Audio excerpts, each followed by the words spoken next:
नमस्कार, आप देख रहे हैं जी राजस्थान। आपके साथ मैं हूं तुलसी वर्मा। बहुत स्वागत है आपका देश हमारा में।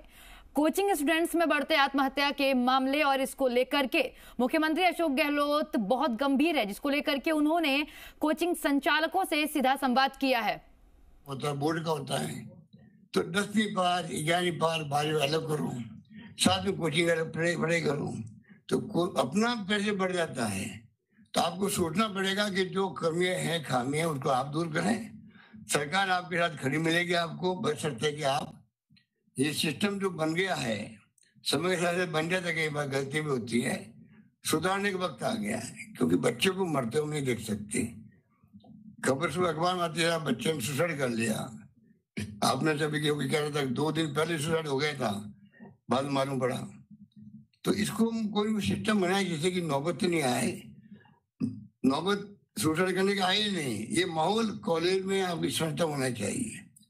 माहौल बनाने की वजह आपकी है। कहते वहाँ हमेशा खुशनुमा माहौल रहे, बच्चे समझे कि मैं अगर यहाँ आया हूँ तो पूरा परिवार मेरे साथ में खड़ा है यहाँ पर।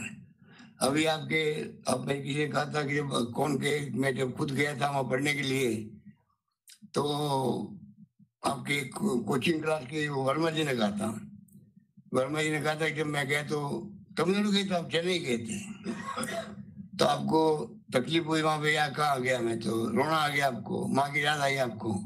तो आप एक दिन सोचो कि सब माए को याद करना लोग हैं जो सुसाइड कर रहे लोग हैं। सोचना पड़ेगा हमको उन बच्चों को। वास्तव में 15 साल 16 साल की उम्र में आप भेज देते हो, तू 9th 10th में कर, 11th में कर, साथ में कोचिंग कर।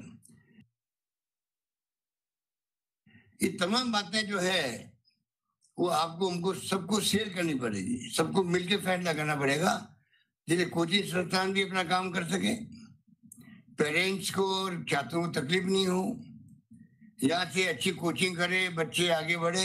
जैसे हमने 500 बच्चों को भेज रहे हैं विदेश के अंदर। अभी क्यों भेज रहे हैं?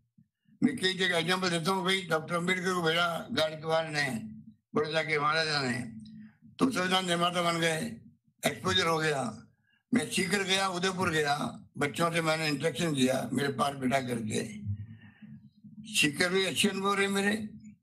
और उदयपुर में जो लड़कियां डूंगरपुर बांसवाड़ा की गांव की थी, ट्राइबल बच्चे हैं, उनको मौका मिल गया आके रनाका शहर में कोचिंग करने के लिए। मतलब सरकारी कोचिंग, सरकारी हॉस्टल के अंदर। रात दिन का फर्क वो खुद ही कह रही है मेरे परिवार में क्या स्थिति थी। आज मैं उदयपुर में कोचिंग कर रही हूँ या हॉस्टल में रह रही हूँ। पूरा एक्सपोजर उनका अलग हो गया, पर्सनैलिटी का, बात करने ढंग का, अच्छे क्वेश्चन करने का अवसर मिलना चाहिए बच्चों को। पर अगर दबाव में बच्चे काम करेंगे फिर ये सुसाइड की घटना बढ़ेगी। तो मैं समझता हूँ कि बातें करनी चाहिए सारी है, पर बातें मैं समझता हूँ कोई ज्यादा करने का फायदा नहीं, क्योंकि बातें इतनी हो चुकी है कि जो सुझाव दिए गए हैं कि इस प्रकार से एक वीकली टेस्ट भी होते हैं, वो भी दबाव रहते ही रहता है उनके ऊपर। और 6 घंटे की क्लास, उसके बाद में फिर कोई एक्स्ट्रा क्लास भी लेते हैं कई लोग, तो वो भी फिजिकल एक्टिविटी होती नहीं है। फिजिकल एक्टिविटी का और हेल्थ का बहुत बड़ा संबंध है। स्पोर्ट्स है, योग है, क्यों है? मतलब अगर वॉकिंग भी करते हैं आप तो आपका माइंड ठीक रहता है, स्वास्थ्य ठीक रहता है। गांधी जी ने क्यों कहा कि बिना श्रम के खाना खाना हराम है? कोई वो फिजिकल साइकोलॉजिकल बात नहीं की उन्होंने मतलब बिना श्रम के खाना खाओगे तो वो खाना जो है आपका जिसको हजम होना चाहिए वो होगा नहीं। इतनी बड़ी बात उस जमाने में आदमी ने कही है कि बिना श्रम के खाना खाना हराम, मतलब शरीर के लिए हराम है, शरीर के लिए उचित नहीं है। वो बात लागू होती है। अब हम उनको 6 घंटे क्लास में, फिर एक्स्ट्रा क्लास है, फिर हॉस्टल में वो गए अपने रूम में, कोई देखभाल नहीं। आपको मुझे पता नहीं, आप हो सकता है वहाँ सुविधा होगी। हर इंस्टीट्यूशन के अंदर आपको एक पीएचसी सीएचसी सेंटर की तरह होना चाहिए, डॉक्टर और सब सुविधा उसको हो। हर बच्चे की जितनी डिस्ट्रिक्ट हॉस्पिटल है वहाँ लिस्ट जानी चाहिए। अगर बच्चे हमारे इंस्टीट्यूशन का तकलीफ में आगे सीधा फोन करें आपको पूरा उसका ट्रीटमेंट करें, पूरा खर्चा हमारी संस्थान देगी। बच्चों को लगे मेरे कोई बीमारी हो गई तो मैं फोन करूंगा तो सीधा मेरे पास एम्बुलेंस आ जाएगी, लेने के लिए आ जाएगी। संस्था के अंदर खुद के डॉक्टर के पैनल होना चाहिए आपका। तो ये छोटी छोटी बातें हैं, इसको आपको अपनाना पड़ेगा, तब जाकर आप। मैं समझता हूँ कि बच्चों की संख्या इतनी ज्यादा होती है कि टीचर भी क्या करें वहां पर। टीचर क्या करे वहाँ एक, क्योंकि मेरे लगता नहीं कि कोई वहाँ पर कैंटीन होगा 60 बच्चों का 50 बच्चों का, पता नहीं किस प्रकार से काम होते होंगे। ये जो स्थिति है, मैं समझता हूँ कि ये माँ बाप को धारीवाली कह रहे थे, उनको सोचना चाहिए कि किस प्रकार से हम बच्चों के लिए सोच करके भेजते हैं, फिर आप ध्यान देते नहीं हैं।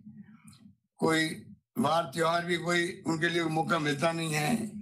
अभी शिक्षा विभाग ने जो 1 डे किया है, नो बैग डेज, उसका अच्छा असर पड़ा है। बच्चों को खेल के मैदान, खेल की एक्टिविटी में बच्चे, हमारे जमाने में तो कंपल्सरी होता था आपको स्काउट में जाना या एनसीसी में जाना, एनएसएस में जाना, तो खेलना। अब कहाँ होता है? तो आप अगर जो हालात बन गए हैं, मैं समझता हूँ कि इसको आपको उसी रूप में सोचना पड़ेगा, और माहौल खुशनुमा कैसे हो उसके लिए आप अपना अलग से विचार करें, किस माहौल में आप अपने संस्थानों को चलाएं, जिससे कि बच्चों की जो संख्या बढ़ती जा रही है। एक बात मैं समझ नहीं पा रहा हूँ, खाली एलएन में सुसाइड हो रहा है और दूसरी जगह हो रहा है, कौन बताएगा? आप तो एलएन वाले खुद ही हैं। सर नमस्कार। सर नमस्कार। साहब ये स्टडी किया है सर, इस साल के जो 21 बच्चे हैं उसमें 14 बच्चे एलएन के हैं। 14 बच्चे एलएन के हैं सर, कारण ये है कि और कितने बच्चे डेथ हुई है? सब टोटल 3 लाख के आसपास बच्चे हैं, उसमें 70% बच्चे एलएन में होते हैं। वो तो मुझे मालूम है, मैं खाली पूछ रहा हूँ आपको कि अपने जो है सुसाइड कितने बच्चों की राजस्थान में कोचिंग के अंदर है? फिर आप कर रहे हैं? नहीं है राजस्थान का तो नहीं है। तो राजस्थान में कहाँ का होगा? खाली कोटा का है? कोटा। और कोई बैठे मालूम है सुसाइड हुआ कहीं पर? एलन बताओ, आप बताओ। हाँ बताइए, आप बताइए।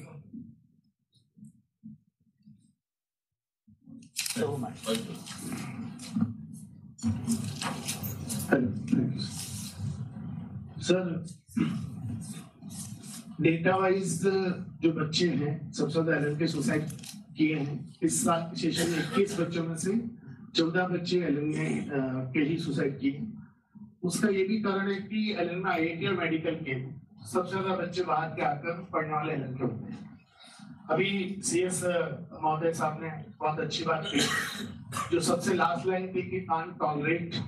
तो सर अभी सबको सुना, मैं सर 2 मिनट में सर बोलना चाह रहा हूँ, क्योंकि मैं 25 साल से एलएन में आप बोलिए, आराम से बोलिए, पूरी बात बताइए। और जैसे वर्मा जी ने कहा, वैसे मेरे साथ भी हुआ कि मैं छोटे से गांव बिलाड़ा का रहने वाला और कोटा एलएन में पढ़ने गया था।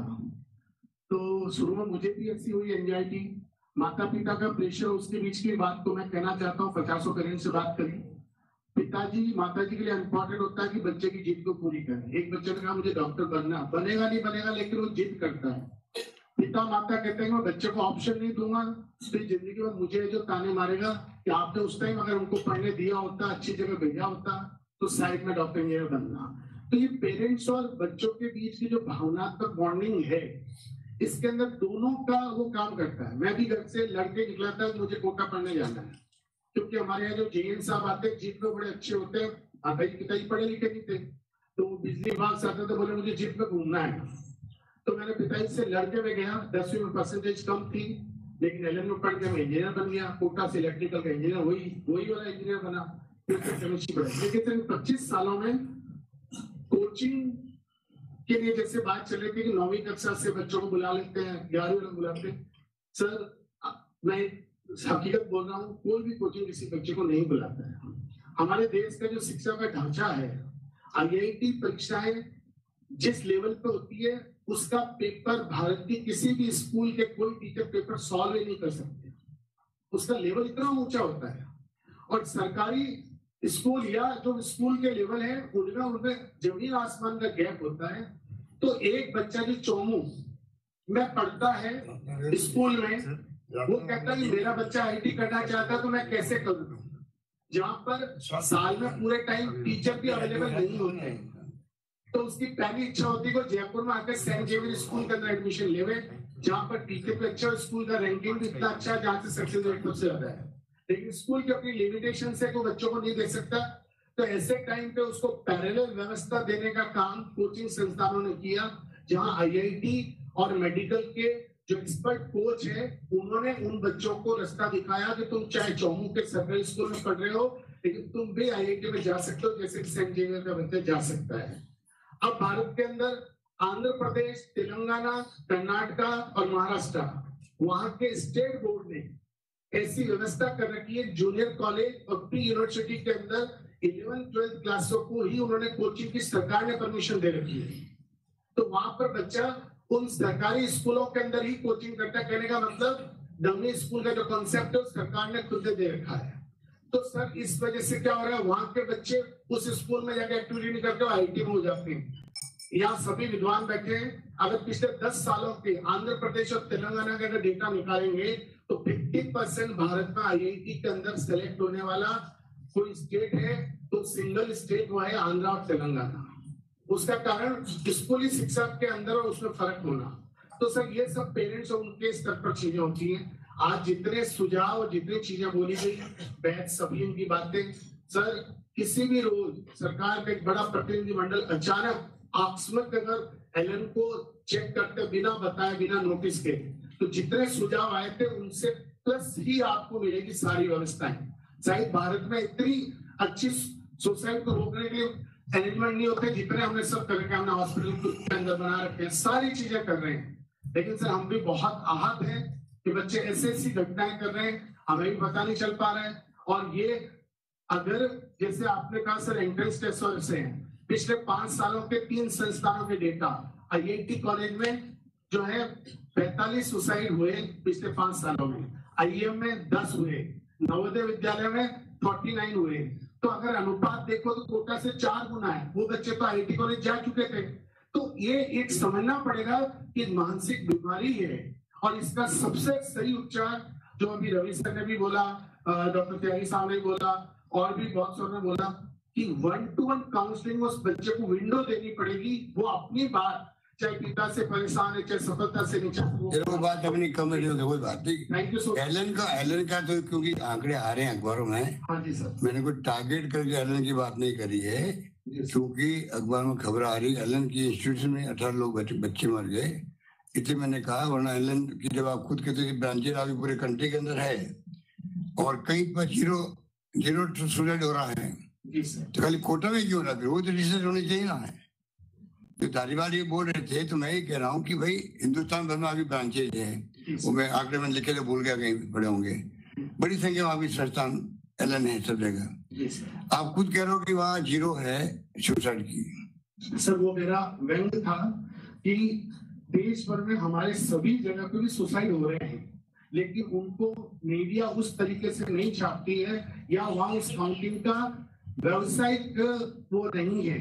और जैसे मैंने बात की थी नारायण और चैतन्या की, जिनके 3-3 लाख बच्चे और सबसे ज्यादा सुसाइड उन्हीं के होते हैं, लेकिन उनके यहाँ पे उसका काउंटिंग वाले प्रोसेस स्कूल में काउंट होता है क्योंकि उनके स्कूल से।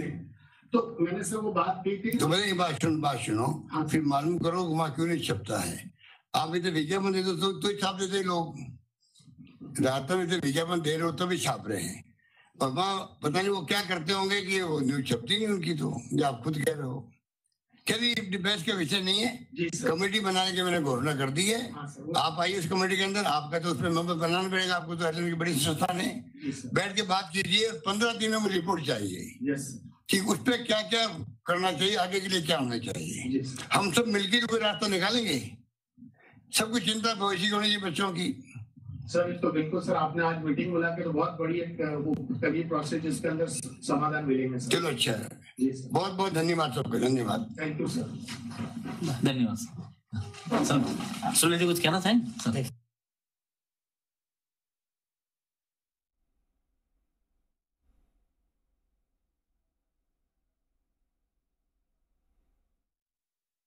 Your meeting has... अभी आप मुख्यमंत्री अशोक गहलोत को सुन रहे थे, जहां वो जयपुर में लगातार जो छात्र हैं वो आत्महत्याएं करते जा रहे हैं। इसके पीछे क्या वजह है, ये आत्महत्या की घटनाएं जो हैं क्यों बढ़ रही हैं, इस पूरे विषय पर उन्होंने कोचिंग संचालकों से संवाद किया है, उनकी बातें सुनी हैं, अपनी राय भी सामने रखी है। इसके साथ ही सीएम ने निर्देश दिए हैं कि एक कमेटी का गठन किया जाएगा और ये कमेटी 15 दिन के अंदर एक रिपोर्ट तैयार करके देगी और इस रिपोर्ट के आधार पर आगे काम किया जाएगा। तो कोचिंग संचालकों से सीएम गहलोत सीधा संवाद कर रहे थे और कोचिंग संचालकों को उन्होंने निर्देश भी दिए हैं कि जो आपकी कमियां हैं, जो खामियां आपको लग रही हैं, उसे दूर कीजिए, बच्चों से बातचीत कीजिए, कहां कमी रह जा रही है, कहां प्रेशर ज्यादा पड़ रहा है, क्योंकि बच्चे अपने घर से दूर आते हैं, दूसरे देश के अलग अलग राज्यों से राजस्थान में बच्चे आकर पढ़ते हैं अपने बेहतर भविष्य के लिए, लेकिन वही बच्चे जो देश का भविष्य हैं वो आत्महत्या को अपना रहे हैं। आखिर इसके पीछे क्या वजह है, देश का भविष्य ये क्यों कर रहा है, इन सभी को लेकर के मुख्यमंत्री अशोक गहलोत काफी चिंतित हैं। कई बार उन्होंने अपनी चिंता जाहिर भी की है, कई बार उन्होंने गंभीर रुख अपनाया है, लेकिन आज उन्होंने कोचिंग संचालकों से संवाद किया है, सीधा संवाद किया है, उनसे सवाल भी पूछे हैं, अपनी राय भी दी है और एक कमेटी गठन का निर्देश दे दिया है। इस संवाद में कोचिंग संचालकों ने भी अपनी बात रखी और कई सारे जो सवाल उनके मन में थे, जिनका जवाब कोचिंग संचालक भी जानना चाह रहे थे, वो सवाल भी उन्होंने सीएम गहलोत से पूछे हैं और सीएम ने सभी